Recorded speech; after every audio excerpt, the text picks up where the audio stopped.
But we're gonna get into it. Like I sincerely appreciate you. I've looked up to you for a long time, man. Like sincerely. So Yeah, man. Thank you. I appreciate you, doing this, and I hope that we were able to bless people out there, and they hear a message that will inspire them, and hopefully, spark a fire, and or maybe give them hope.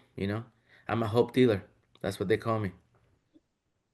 well, thank you for coming on the Love All Sales podcast. The man, the myth, the legend himself, Alex Flores. Thank you so much for coming on. It's like I said just a moment ago, I've looked up to you for years. You're always positivity, like me.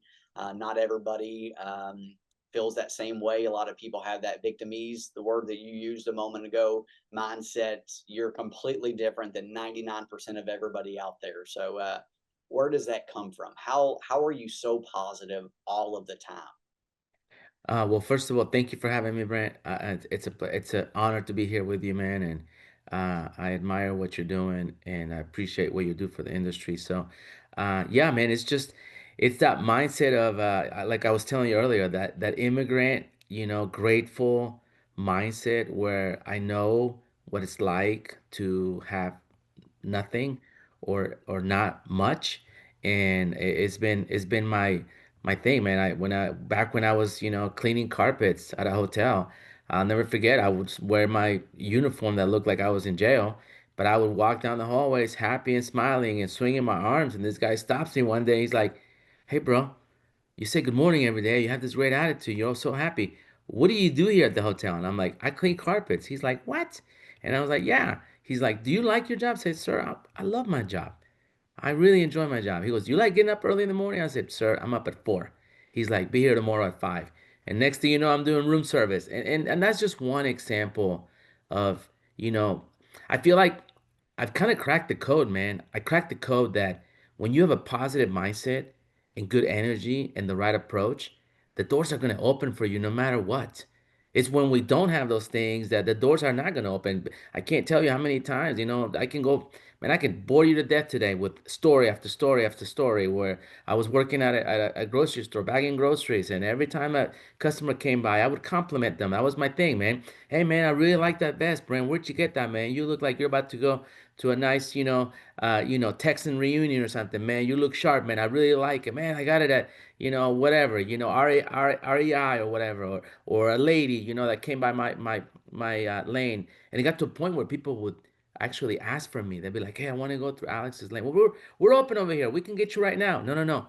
I want to wait here because at the end of the day, I think people want to be encouraged and people want to hear kindness.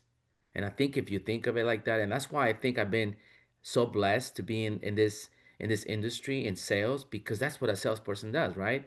We're kind, we're encouraging, we deliver hope. Like I was telling you, I'm a hope dealer. So I like to be able to, my goal is to be the best part of your day. When you encounter Alex, I'm gonna make an impression, and you're gonna go, "Wow, that really encouraged me. Alex was really nice. He gave me a really nice compliment. He made me feel good about myself. He reminded me of that it's gonna be okay, that God is good and that He's got me, or whatever." Just encourage people, and when we do that in this industry, whether we're leaders, whether we're GMs or GSMs or sales managers or salespeople, whatever, it's just gonna be contagious. And yeah, man, that's where it comes from. Well, awesome. Thank you for sharing that. I love the positivity. I'm a positive person, so it just it the energy just grabs me towards you. So tell me this much, like how did you get in the industry? Like I know you said that you used to literally clean carpet, then you went to room Hmm. service. How did you find yourself in the auto industry? Well, to be honest with you, Brent, I never wanted to be a car salesman. In fact, that was the last thing I wanted to be. And it goes back to my childhood. Believe it or not, my father was a car salesman. And yes, and him and my mother did not work out. He started a new life with another lady, and so the last thing I wanted to do was car sales. It wasn't even in the picture that I would ever do that. So I wanted to be a police officer. That was my dream since I was a little kid. I used to play with the little police officer toys, and I had that little patrol car, and that was my dream. And I joined the military because they told me I needed to do that in order to become a police officer because I was not born in the U.S. And I did that. And during the military, I got sent over down to Bosnia. So I was downrange. I'm a combat veteran, and the experience that I got from that, and of course I ended up getting my citizenship when I came back to the States. I was like, all right, now I get to be a cop. Let's go. And I went to the police department, and they're like, Alex, we're in a hiring freeze right now. We are not hiring right now, but you can come back in a year, and we'll see then. But I think you have a good shot, young man. And I'm like, oh man, so what am I gonna do now? Well, you know what about waiting tables? Let's do this. So I'll go waiting tables because somebody told me it was good money. And there was a gentleman that came in there all the time. I worked there for a couple of years, and a gentleman that came in there regularly became a friend of mine. And his name is Dave, Dave Tamburo. And he used to come in on the 2 for 1 chicken fried steak nights. And he was my boy, and I talked to him, and I sold him a dessert all the time. And I was like, "Come on, Dave, take it to go, man. You can eat it later." And oh no, Alex, I'm super full. No, no, no, bro. You're gonna thank me later. Trust me. Here it is. I'm gonna package it for you. This amazing pecan pie or whatever it was. And one day he just said, "Hey man, you're wasting your talent, young man. You need to come work for me." And I'm like, what? And I was like, what do you do? He was always dressed. He had a nice suit on all the time. And he was like, you need to come sell cars. I was like, oh, no, no, no, no, no, sir. I do not want to sell cars. I want to be a police officer. He's like, well, look, if you change your mind, here you go. And man, one thing led to another. And one day I was just kind of burned out being a waiter. And I was like, I'm gonna go give it a shot. I'm gonna go talk to Dave. And the dealership, ironically, was next to the restaurant. So I literally walked over there in my restaurant uniform, and the guy came out. They had like a bodyguard guy back then. It was kind of old school. And the guy's like, "How can I help you?" I was like, "I'm asking for the." Oh, and by the way, I didn't know this. He was the owner. He was the owner of the dealership. I didn't know that. I thought he was like a manager or something, but he was one of the owners. Him and his brother. They're from Ohio, but they had a big dealership here in Austin. Dealerships. It was a Hyundai, Honda, Toyota, and then we had GMC a long time ago. But anyway, I went in there and he comes out he's like, "Hey Flo, what's up, bro?" I'm like, "Man, I want to sell cars. You ready?" And he goes, "Can you start tomorrow?" And that's where it all started, my friend. And what's even crazier about that story is obviously I made it all the way to dealer. In October of 2019, I fulfilled my dream and what I've been chasing for years and years and years, and I became a dealer principal of a Chevy store. About my first store in 2019. And that store, we took it from 50 to 500 in 19 months, and it was a tremendous success. Seguin Chevrolet, outside of Austin, about 45 minutes outside of Austin. But anyway, one thing led to another, my friend, and forward it years and years later, and I'm in one of my stores at Honda, and I'm kind of struggling. I was trying to find the right team, and I get this call from Dave Timber, or the guy that hired me in this business. He's like, "Hey, I've been in California, but I want to move back to Texas." And right now I'm kind of like in between things right now. He sold his dealerships to Penske, so he didn't own those dealerships anymore. And I've been doing some consulting, but to be honest with you, I want to go back to Texas. And before I find something solid, I would love the opportunity to help you. And obviously, you would be helping me. I was like, come on, Dave. So he became my general manager at my Honda store. Really? Isn't that crazy? I think that's crazy, man. That's like a full circle, man. That's I like telling that story because I think it's awesome, man. I think God gives us beauty for ashes, and He works in mysterious ways, and He always finds a way to bless us and be able to be a blessing to others. So no going back to apply for a police officer. No, no, no, no, no. Just I've one. been doing this. That was it. No, no. I'm honestly, n- no pun intended, but I feel like I dodged the bullet, and I seriously like. I'm glad that I. I mean, I have a lot of respect for enforcement officers and law enforcement officers, but to be honest with you, I'm so thankful and grateful that I found this because honestly, it's what I love doing. I love people. And it's not about, yes, I've been extremely blessed, extremely blessed. I have to pinch myself sometimes in the morning, like, is this real? Is this real that I've been able to accomplish all these things and that my family is able to live the life they live and how blessed I am and how I can be a blessing to others. But yeah, man, it's been this business has been a tremendous blessing for me. Congrats, and thank you for your service too. I didn't say that, by the way. Thank you. So how did you? What was the name of the dealership that you took from 50 to 500? That was Seguin Chevrolet. But before that, my biggest where my career really blew up is I took over a dealership in Austin, Texas.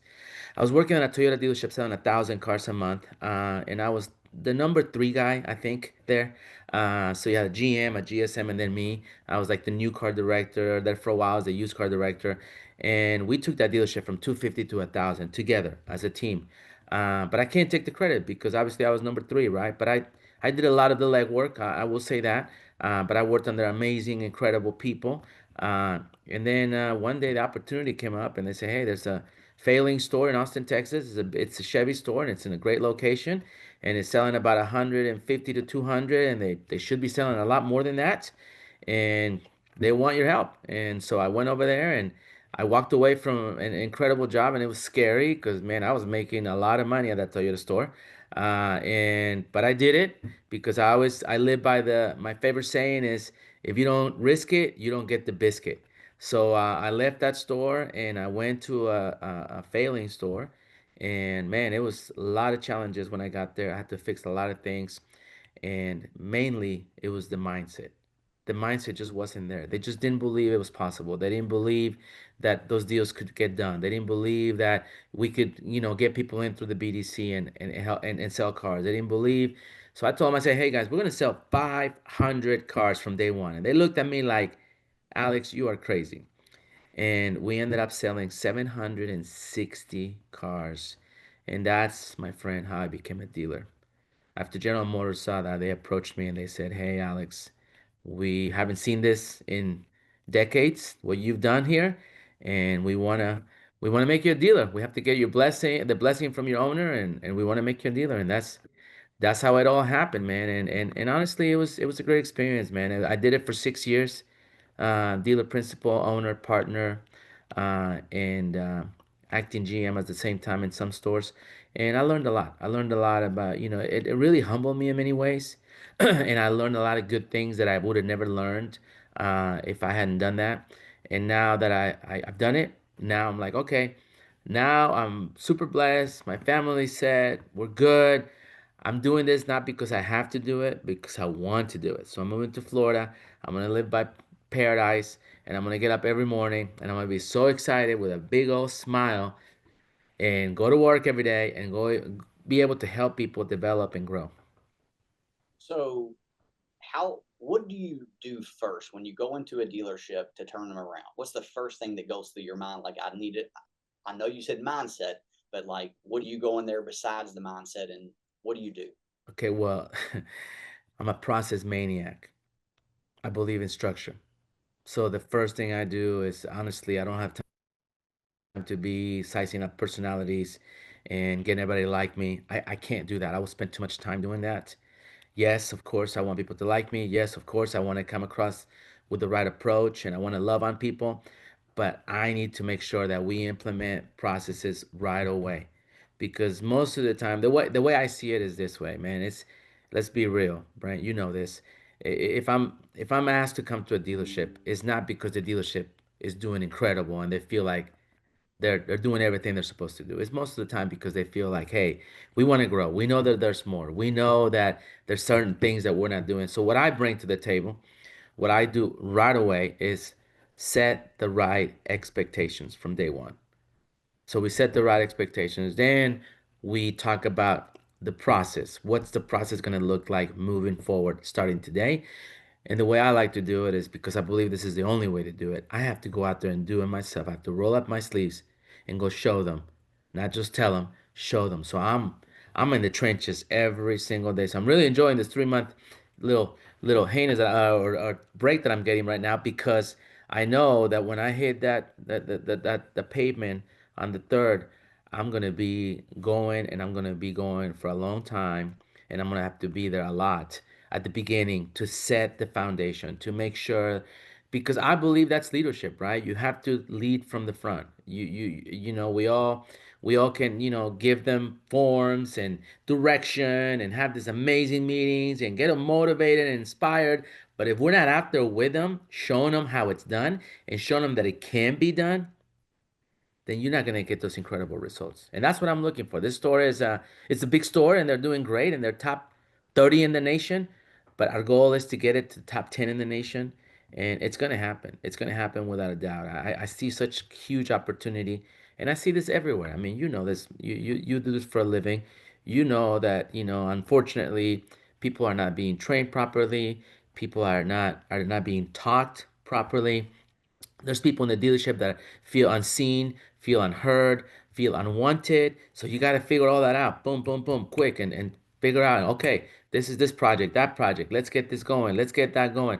And then you roll out the red carpet, boom, and you put that on the, I buy, I'm gonna give you a little secret, okay? One of my secrets for success. But trust me, if you order these carpets, it's not going to be everything. So you got to do a lot more than this. But one of the things I do is I order these carpets from Amazon, and it's like a long red carpet. I've been doing this for years at all my dealerships, and I put it on all my front doors. Wherever any customer that walks in, the first thing they're going to see is they're going to see this long red carpet, and it almost looks like the Oscars, like the Grammys, like the music awards, because and employees are not allowed to step on these carpets. Only customers. And it's symbolical more than anything for me. It's symbolism that the customers are VIPs, that the customers are celebrities, that the customers are the most important people in the dealership. Period. End. I love it. I love it. When you were a salesperson, going back kind of like, were you extremely successful? Like, I know you said, obviously you rose up the ranks, but how many cars like your first month? I love the positivity. In my opinion, you probably came out guns blazing, but how, like, when you first got in, were you just an instant success? Yeah, man. Initially, I was the six car Fred, right? No, I'm just kidding. No, I did come out like you said. That's No, no, no, no, no, no. Yes.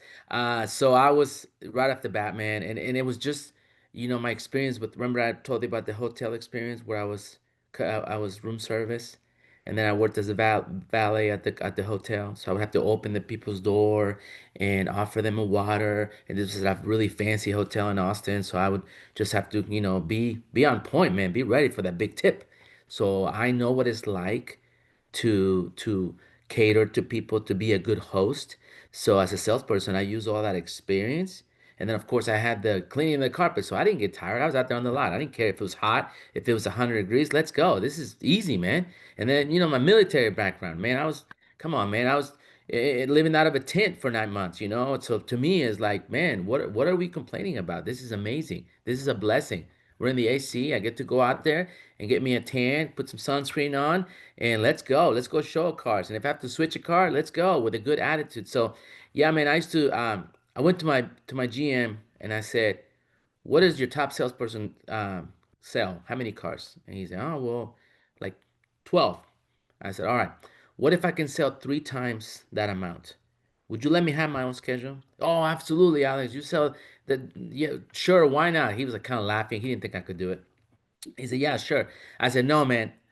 You need to tell me right now that you're going to agree to it because you're not going to like what I'm going to do."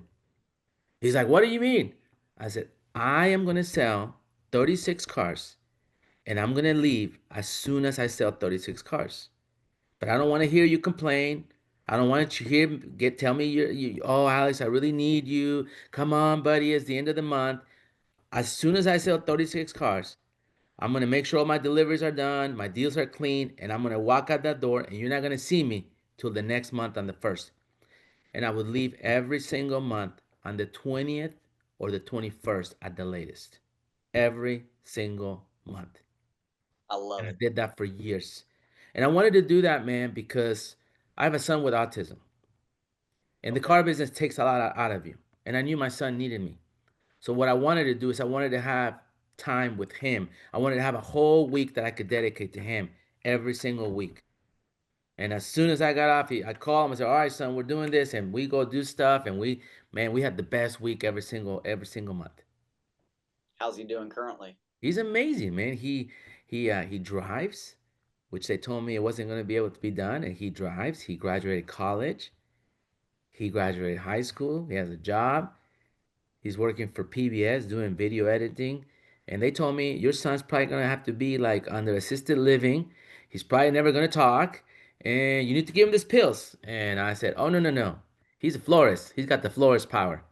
We got this. Watch me. Watch us. He's amazing, man.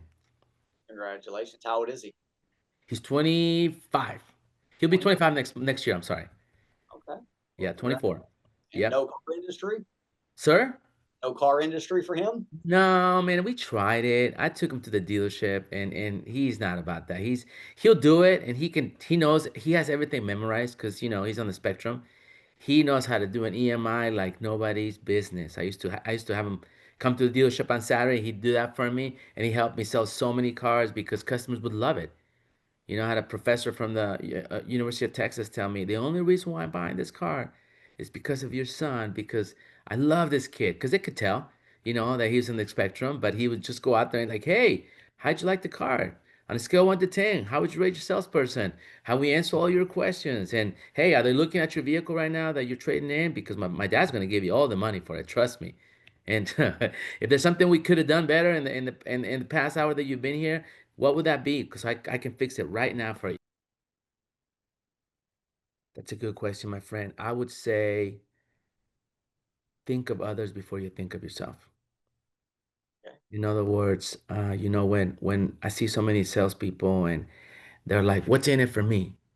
What's in it for me? And I hear a lot of trainings and all these trainers are like, "Yeah, go get it, go crush it, and go get it, and what's yours?" And I love that. I think there's nothing wrong with that, right? I understand that. But if you truly, truly want to experience true success, I think you have to be a selfless servant to your customer, where you make a decision one day, which I did a long time ago, where you're going to do whatever it is that you have to do, whatever it takes, where it's always going to be the best thing for the person in front of you. Period. End. Well said. Period. I think when you do that, man, then people can feel that. People can see that is coming from your heart and that it's real.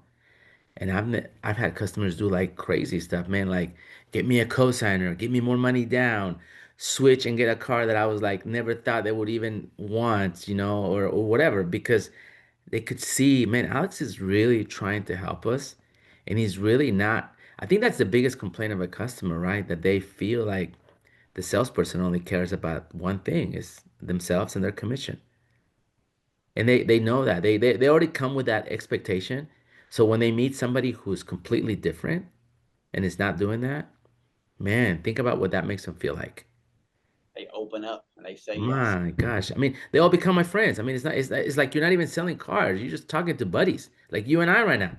And it just becomes a lot less transactional and more personal, relational. Well said. Relationship selling. I love it. A Do you hundred percent.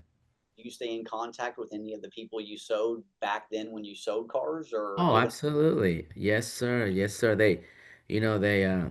One thing I found as I've been able to grow as much as I have in this business and accomplish what I've accomplished, you're always going to have people who who started it with you, right? And two things are gonna happen. One, a lot of them are gonna take credit for training you.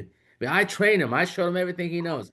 I'm good with that. That's okay. But people tell me like, yeah, yeah, he did. He did. He taught me a lot. Uh, and another thing they'll do is they'll be like, hey, I knew Alex when he was just a salesperson, when he was just a, and I'm like, yeah, of course. Yes, I wasn't born a dealer. I wasn't born a GM. I wasn't born a leader. I had to learn. I had to prepare myself, preparation and training, and a lot of hours and hours and hours of practice and rehearsing. yes? I know you and me talked about role playing, and you're like, "What do you do?" And I was like, "Role playing." You're like, "Most people don't do that anymore." Yeah, man, I just don't get it, because for me that's key, bro. If you're not doing role playing, I mean, how are you supposed to get better? I mean, I tell my daughter, one of my daughters, we go outside and we practice volleyball and we do bumps and we do whatever they're called. I mean, all these things that we do serving together. And guess what? She's amazing. And then my other daughter, she doesn't want to practice. She's like, "Oh, Daddy, I'm not going out there. It's too hot, it's too cold. I'm tired. I want to watch a show. Or I'm doing my nails, whatever." And guess what? When we go and for the games, she's afraid of the ball. Are you afraid of a customer? Are you afraid of an objection? Are you afraid of doing a training for your salespeople, a sales meeting, because you didn't prepare, you didn't practice, you didn't rehearse? There's a lot of managers that don't do TOs. What do you think about that? Like some of my students, they tell me their managers won't get Mhm. off the desk, won't go out. What do you say to those people? Uh, well, first of all, get off your butt and don't be a chair manager, okay? Don't do that because honestly, you're losing a lot of respect and confidence from your team. Anytime that I take over a store, the first thing I want to do is I want to take the first turn. I say, hey, as soon as somebody says no, come and get me. I mean, I'm talking, I don't know anything. I don't have a login. I don't know what the computers are. Nobody knows me there. A couple of people, oh, that's a new guy right there. I said, the first person that says, no, I don't want to buy a car, come and get me. I want to set the tone and show them that what I'm there to do. And what I would say to them is, like I said, you're losing the confidence of your team. You're losing a lot of respect because you're asking them to do something that you're not willing to do. But I really feel like, honestly, the reason why they don't do it, I used to think, oh man, they're just lazy, they're just whatever. But it's just honestly, I think they're scared. I think they don't have enough tools in their arsenal where the last thing they want to do is in their mind is go out there and take a turn. They can't close it. And they're like, oh man, now my team's gonna. It's almost like I always say, time will either promote you or expose you. And it's true. It's true, man, because if you don't know, and I'm not the silver tongue, put together closer, I'm just gonna talk to you. I'm just gonna try to make logic with you, and I'm gonna try to explain things to you, hopefully a little better, where you feel confident and I can ease your concerns and I can make it make sense. And Well if it said. makes sense and I ease your concerns and I earn your trust, then there's a possibility I can sell you a car and help my teammate and earn his respect, his or her respect. And now I have a follower. Now I earned a follower because now these people will be like, holy cow, boss, how'd you do that? Well, I told them this, and this. And, when you were sitting next to me, did you hear me say this? Yes. Well, the reason why I said that is, wow, that makes perfect sense. I didn't even think about that. Or, hey, I said the same thing, boss, but I guess they wanted to hear it from the boss. Yeah, maybe, but maybe it was my tonality. Maybe it was my approach. Maybe it's that I paused before I answer their question. Maybe it's, my body language. I don't know. But let's work on that so that I can get you to do the same thing. Absolutely. You sell a lot like I sell in the terms of just service, in the terms of like um, when they would ask me for a TO or even for a pencil, I would always ask them like, where are they from? How many kids they have? If they show me that they took a sincere interest, put the spotlight on them, typically they earn the trust, and it typically goes good. Um, Absolutely. not treating it like a transaction. So absolutely. Amen. Yeah. So when you were a manager, I know you said being a dealer principal is completely different. What Mm. all did you do to prepare yourself for that? Like, how can you prepare yourself to be an owner?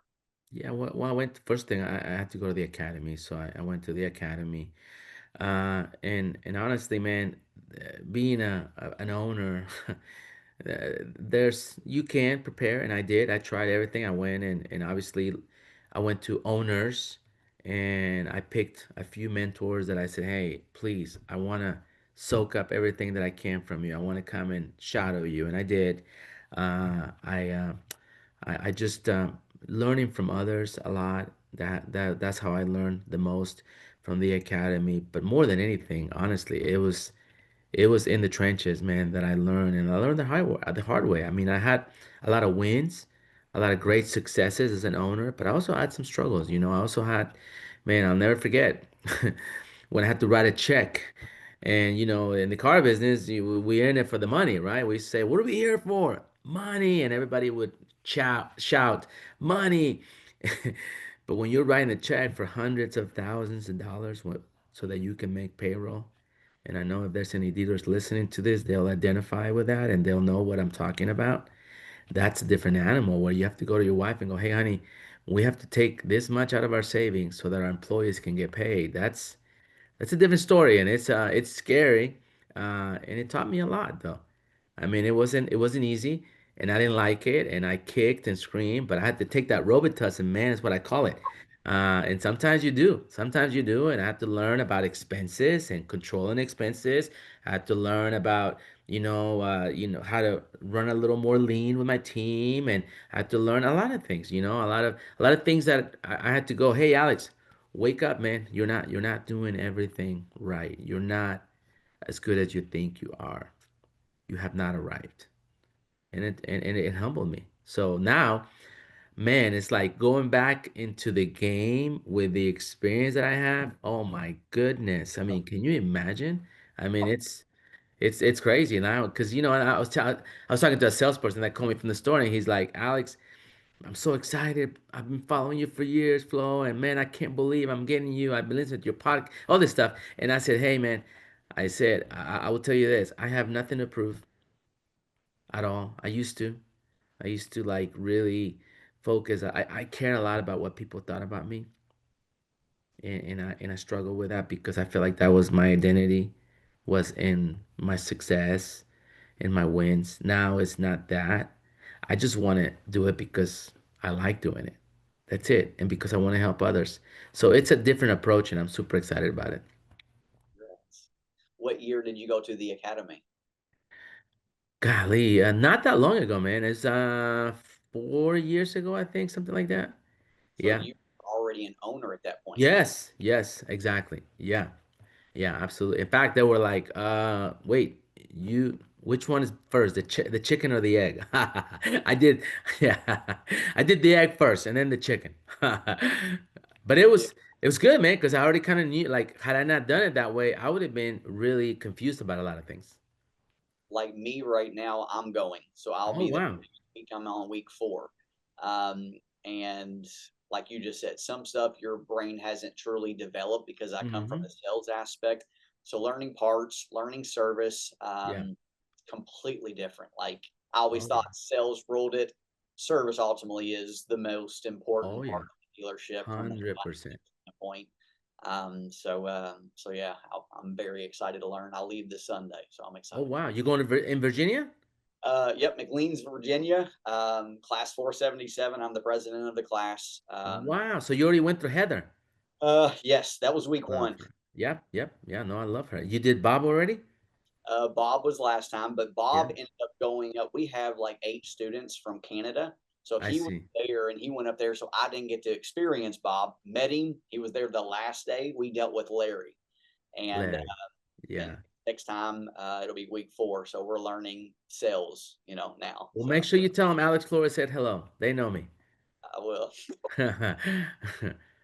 Well, so from the ownership standpoint, like I know you said writing a check is like whoa. Is there any other things that you could give me? Because I'd love to own a dealership one day. Any other Hmm. piece of advice? Yeah, man. I think that the main things I learned is like I said earlier, if you're going to be an owner, you have to be really good at finding the right people. That's number one, and I think any owner can agree with that, right? I mean, duh. But it's easier said than done. And what you think is, and the mistake I think I made in some instances is where I was trying to do more than what I could handle, and I would be like, yeah, of course, I'll do it, but you can't be an owner and an operator. It's really hard to do that. And I know some people do it, but you're not going to be as effective, to be honest with you. So I think my biggest advice for anybody that is really considering being an owner and it's really like you already going to academy and is close to it, I would say go in with the mindset of you're not going to work in the dealership, you're going to work on the dealership. Okay. And I was doing a lot of working in the dealership instead of on the dealership. And that's where I would get hurt. So no more doing that. You've learned your lessons, and now is the better way to do it. Yeah, well, now I'm gonna go work in the dealership, which I love doing. I couldn't help myself, man. I just loved it, and I think in many ways it helped me a lot. I mean, we grew. There's no denying we grew. We did better. I mean, the dealerships that I bought and that I was involved with in partnership, I left them better than I found them, without a doubt. A lot better. And in the exception of one, Nissan, man, that was we went through really tough times last year, and that one definitely, I can't tell you that I left it better than I found. I ended up selling it before I even decided to not be a dealer anymore. Uh, but and that's where my struggles that I talk about came from. I really got my butt kicked there many times, and I just couldn't figure that out, and I was just struggling. And then when things get bad, man, it just seems like you start making bad decisions, Mhm. out of fear, out of, you're desperate and you're like, okay, well, let's try this. This almost like you start throwing Hail Marys, man. And you don't want to do that. You definitely don't want to do that. But I did. I mean, it's like, it's easy to give someone advice, about marriage when you can go home to your wife and kiss her. But when you're in the middle of divorce and your wife's already moved out of the house, that's a lot different, right? That's the train. It's a different approach and different mindset. Absolutely. So, in the terms of like the ownership, find good people. How do you find good people, though? Well, that's a good question. And what I learned, okay, so if I was to be an owner again, okay, this is what I'm gonna tell you. I will not try to find people that are just like me. That's a mistake I won't make. It's impossible because very few people are like you. Yeah. And no, and not no, but I mean it like you want like, oh man, I want a go-getter, I want a motivator, I want to let's go. And that's not always the answer to your store. That's not always, and I think I made that mistake of doing that. And it was until I found someone for one of my stores that was struggling. I'll never forget, that was completely different than me. A little more quiet, a little more reserved, but a great human being. A person that the team loved and would follow through a wall. But he was also humble and willing to learn and willing to listen and work with me. And we became brothers, and it was amazing. That was like my last guy that I got to work with really close at my Honda store, and it was a blessing. And I think I like to say I was a blessing to him, and he was definitely a blessing to me. And we learned so much from each other. Awesome. Is anybody following you from the stores you sold to the new store? No, man, it's in Florida. So honestly, my goal every time I take over a store, my goal, I'm not the guy that walks in with 25 people. I like to keep the people that are there because I really want to prove a point that, hey, it was always here. It was always here. Now you're gonna have, of course, the people that are gonna give you that pushback, and they maybe feel like, hey, I should have been the one that got the job, or maybe, hey, why are you coming in here and ruffling all the feathers when everything's great here? Well, if it was great, I wouldn't be here. So sorry to tell you, my friend, we're gonna have to change some things. Uh, and those people will fight you and they'll push back, and sometimes you have to make hard decisions if that continues. But hopefully, my favorite scripture is Romans 12:2. If you haven't heard me say this one, is uh, do not be conformed by the patterns of this world, but be transformed by the renewing of your mind. And for me, that's the key, man. If people do not get stuck or conformed doing the same thing they've been doing for a long time, or doing something that somebody thought, said, hey, this is the way it should be, or just being too proud to change. But when we are transformed, it's by renewing our mind, by being open-minded, by changing again the mindset and the idea of, what, maybe there is more in our BDC. Maybe there is more if we went out and did EMI every time, or if we went out there and took a turn on every customer, or if we had the vehicle ready when the customer got here, or if we got better at digital retailing, or if we did different approach when it comes to marketing and we reached out to maybe this type of customer or that type of customer, whatever. If you change your mind and you're not conformed by the patterns of this world, then you're transformed, my friend. Well said. I love it. Yes, sir. Let's like from a salesperson aspect, do you have because you have high standards, you're very successful. Do you tell them that they have to make a certain amount of phone calls, they have to sell a certain amount of cars each month, or how do you what do you rely on your salespeople like their standards? This is where some folks may disagree with me, but I'm all about activities, man. Motion creates emotion. So Okay. for me, like some people are like, "Oh, I don't care how many calls they make. I don't care if they do this, if they do that." I do. I do because in my opinion, the most expensive expense at a car dealership is unapplied sales time. Not service, sales time. That is the most expensive expense in the store. So what I don't want is I don't want salespeople standing around. I don't want salespeople just hanging out by the cooler and complaining about their manager or just, outside all, gather around and talking about what they're gonna do in the weekend or who are the Eagles playing this weekend or the Cowboys or whoever, right? So I want people doing videos, sending out tags, sending out thank you cards, prospecting, man. Prospecting. You have to prospect, man. You have to reach out to your clients. You have to reach out to your guests. You have to reach out to people that you talk to. I mean, that's the epidemic right now in our business if you think about it. There's no real follow-up out there. It's a joke. It is a joke. It is embarrassing to be honest with you.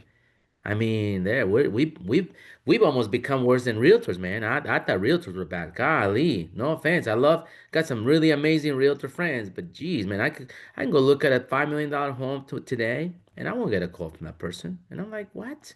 Do you know how much a commission on a $5 million house is? 150 G's. On one transaction? Exactly. And you're not gonna follow up. You're not gonna send a video. You're not gonna be like, "Hey, Mr. Flores, hey Brent, I just want to send you a video and just tell you that I really appreciate the opportunity and man, I'm so grateful that you chose me. And look, I've gotten a couple more listings that I found that I think are comparable, and one of them is gonna fix that problem with your wife with the kitchen that she didn't want an electric stove. She wanted a gas. I found one really similar in the same area with great school districts. I'm going to send you that link. So please be on the lookout on your email for this house. And I hope you guys like it. And if you want to see it, let me know. And I'm available whenever you are. Let's go. I mean, is that happening right now with our customers? When they come in and look at $150,000 Escalade, or they come in and look at I don't know, a $80,000 EV vehicle, or I don't know, $50,000 Pilot, whatever. It doesn't matter. Yeah. It's not happening. So I love how you say that it's like the biggest expense is the basically wasted time. So I Hmm. would always say like the biggest expense is untrained salespeople. So that's what I Yes. said. So very similar. If you Yep. just be prospecting at all times. 100%. Yeah, and I mean, and honestly, like, if anybody, look, if you don't know how to train people, that's fine. Nothing wrong with that. Not everybody's cut out to be a trainer. It's No. the truth, right? Not everybody has that gift. I call it a gift from God, right? It's a God-given gift. So not everybody has that gift. Hire somebody. Hire somebody. Don't do your team wrong, man. If you can't do it, get somebody to do it for you.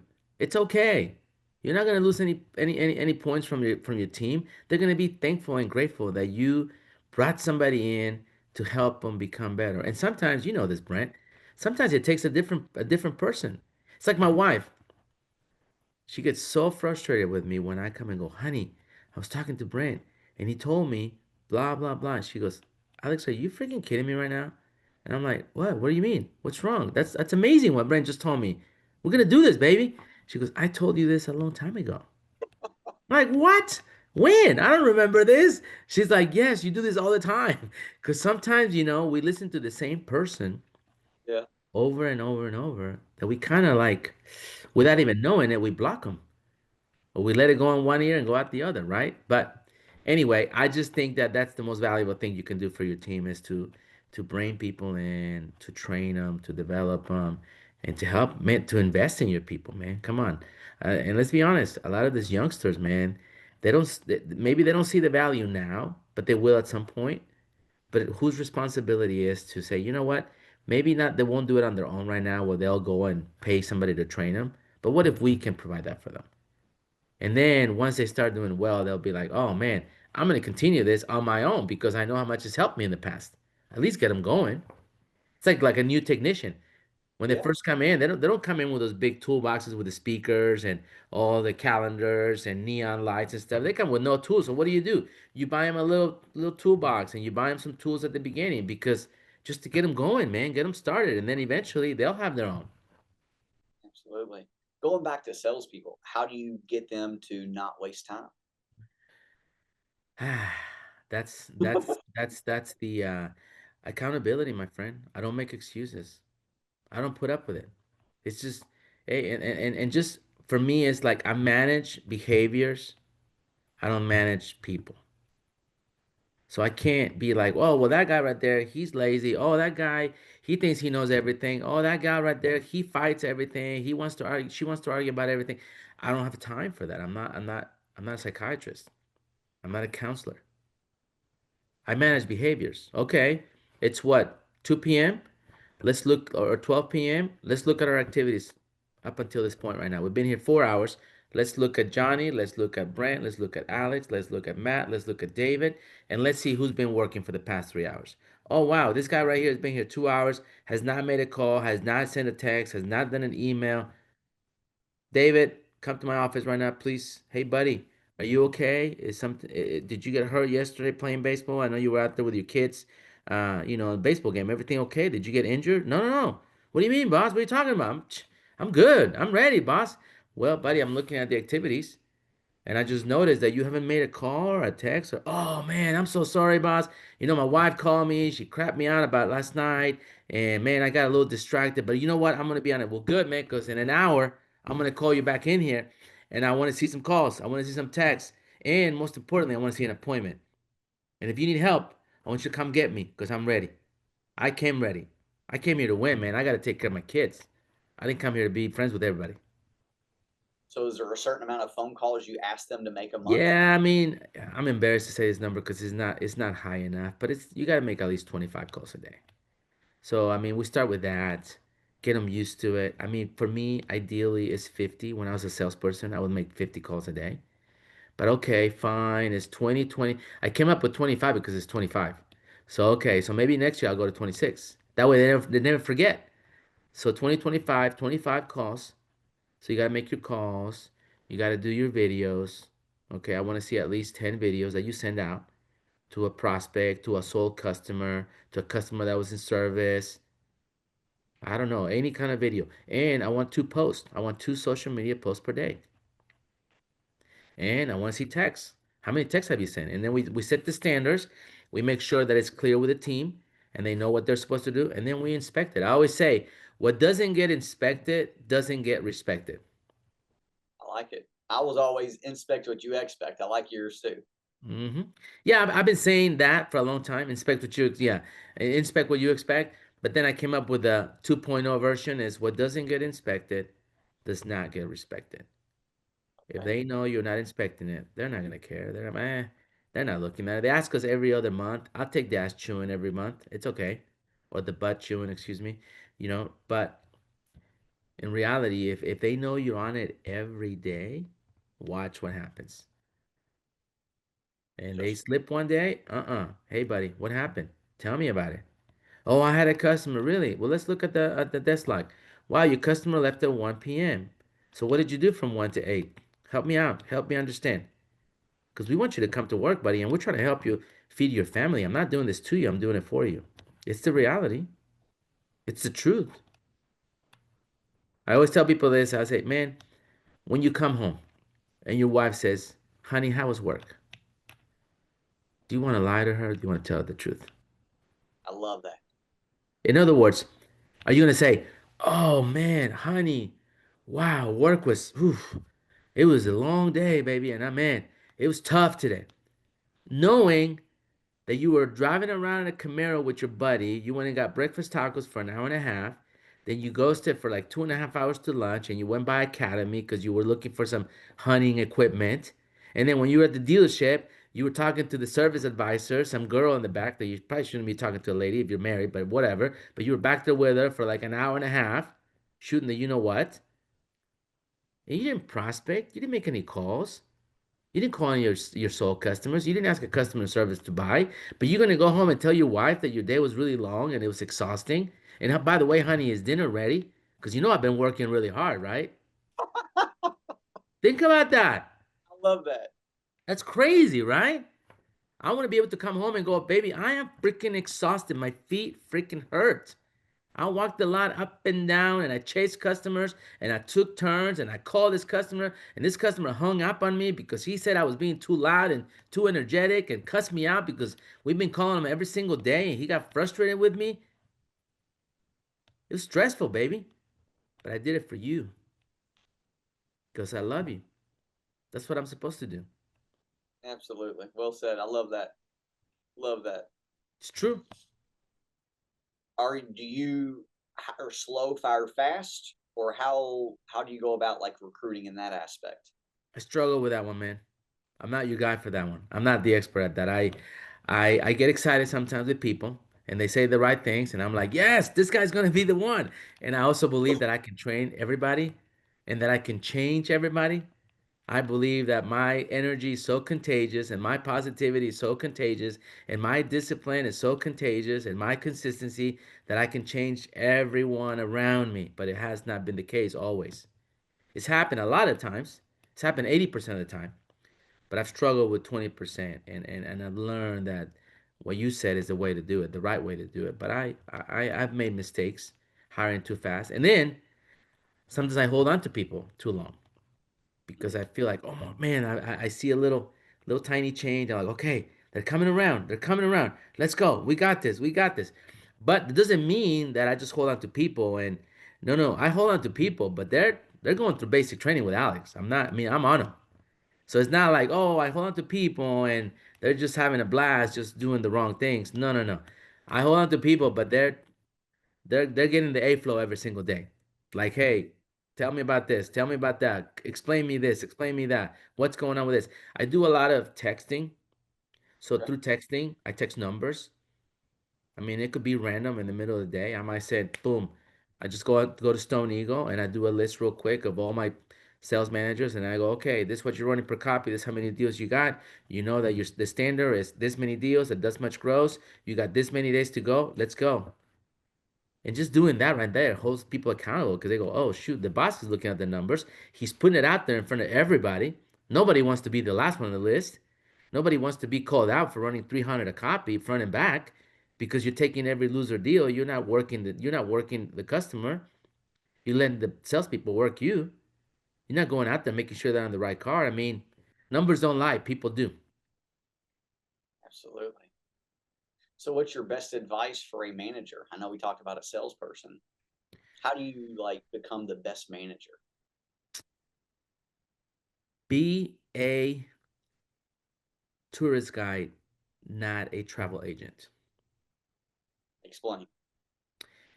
A travel agent, when we used to have those that, now you just you go to like Expedia or whatever. But when we used to have travel agents, we had this, right, Brent?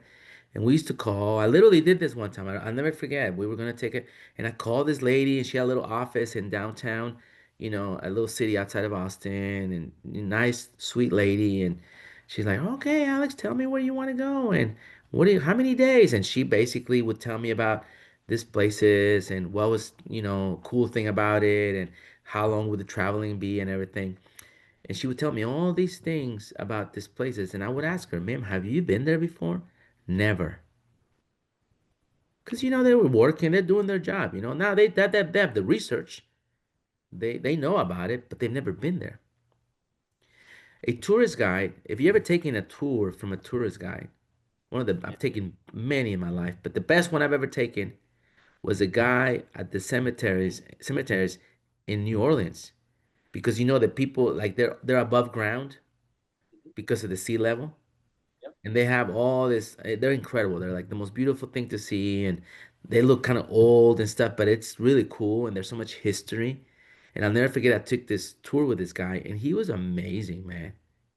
He told me so many stories and ghost stories and history, and showed me this person's grave and this person's grave and what happened and what were they known for and about their family and the history. Man, I was just mesmerized. I just, like, I could have sat there and listened to this guy, but he knew everything about the cemetery. He knew everything about the history. So if you want to be a good manager, you ask me, what's the best advice? Be a tourist guide. Go out there with your team. Show them. Don't tell them. Don't be a travel agent. Don't tell them, hey, go do this, go do that, go do this, and you never want to get off the desk. Be a tourist guide. All right. Thank you for that. Yes, sir. So when you go to your new place the beginning of the year, are you going to take the first turn? Heck yeah. And I'm gonna be the tourist guy, man. I gotta be the tourist guide, absolutely. And I'm gonna have to go out there and show them, not tell them, and lead by example, man. And it's crazy because this is the way I just did a video the other day about this, and I don't know if you saw it or not, but I was talking about if you are worried about somebody that's underperforming in your store, the best thing you can do is just hire somebody better than them. Hire a high performer and sit them right next to them and see what happens. That person that's been neglecting all these things, all of a sudden they're gonna start caring. All of a sudden they're gonna start taking turns. All of a sudden they're doing follow up. All of a sudden they're doing all these things, and you're gonna be like, wait a minute, how come you didn't do this all this time? Because they feel threatened and they feel that like their seat's threatened and they feel like they're about to be replaced. And it's funny what happens when people are under pressure. Creates diamonds. Yeah. Amen. Amen. Any parting words? Anything that you want to share? The only thing I have to share, man, is well, first of all, thank you again for having me, buddy, and appreciate you. And I will say this that anything's possible if you're willing to work for it. If a lot of people in this business, they want to know the secret. What's the secret sauce? What's the secret sauce? The secret sauce is work hard. The secret sauce is apply yourself. The secret sauce is be disciplined. The secret sauce is finish what you started every single time. And the secret sauce is do the right thing when nobody's looking. Do the right thing when nobody's looking. You don't ask people to cover for you. Do the right thing. Set the example. Lead with integrity. Lead with consistency. If you want whatever behavior you want people to have, you have to mimic it for them. You have to show them. This is how it's done. This is what happens. And that's why you have your kids. They go, man, your kid's just like you. Well, of course he is. He's around me all the time. He sees me do all these things all the time. He's personable. She's loud. She thinks she's the boss lady, and she'll tell you how it is. And she can do a sales meeting right now if I wanted to. She's only 10 years old, and she can tell you all about salespeople and no fault because she hears me all the time. So if you want your team to care about customers, go out there and care about customers. You want your team to do follow up, go out there and do follow up in front of them. You want your team to care about CSI, take care of a customer even if it costs you money. It doesn't matter. Show them how it's done. Buy a customer lunch out of your pocket. Say, here's my credit card. Buy your customers lunch because they stayed and give us an opportunity to earn their business. And if they don't buy a car, don't go, oh man, they didn't buy a car, I wasted my money. Go, you know what? It was worth it because at least we kept them here longer. And hopefully they'll leave here with a good taste in their mouth and know that we're good people and maybe send us referrals. Show them, teach them that. And that's when you create the culture that you want. But it's got I, to start with you, my friend. I love it. I wish you the best. I know you're taking off another month and a half, roughly speaking, 2 months. So Yes, sir. you're downtime because I know when you hit the ground running, you're going to be full force. Oh man, I'm ready. I'm ready, and I cannot wait. Man, I haven't been in a position like this in many years. So I mean, I've been the owner, so it's different, man. Now I'm used to everybody calling me sir and whatever. They just have my parking spot ready for me, and now it's gonna be like here comes the drama again. But that's okay. I like it. I love it, and I think I'm gonna. Hopefully, God can use me to help people grow and make them better. I know he will. And I come Yes, down sir. there to Tampa once a year, twice a year. So I'll come by and say hello to you. You better, man. You better. Absolutely, man. Well, thank you so much, Brent. I appreciate you, man. Thank you, God brother. bless and appreciate you doing this, man. And again, you know, putting out good content out there for everybody in this industry.